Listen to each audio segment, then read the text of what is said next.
ایک دن حضور علیہ الصلاۃ والسلام صحابہ کرام کے ساتھ ایک جگہ سے گزرے جہاں پر قبرستان تھا، تو آپ صلی اللہ علیہ وسلم وہیں پر رک گئے اور صحابہ سے فرمایا کہ اے میرے صحابہ، سبز شاخیں لے کر آؤ، سبز جو ہیں وہ پتے جو ہیں، شاخیں جو ہیں وہ لے کر آؤ۔ اور آپ صلی اللہ علیہ وسلم نے دو قبر والوں پر ان شاخوں کو رکھ دیا۔ حضور صلی اللہ علیہ وسلم نے فرمایا کہ ان دو قبر والوں کو عذاب ہو رہا تھا، اور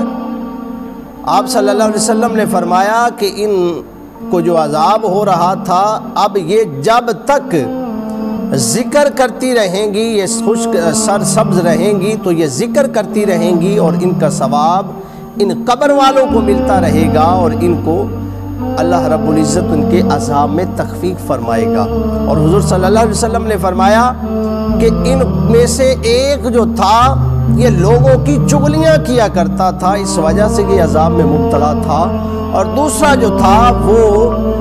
اپنے پیشاب کے جو چھینٹے ہیں ان سے نہیں بچتا تھا، اس وجہ سے ان دو قبر والوں کو عذاب ہو رہا تھا۔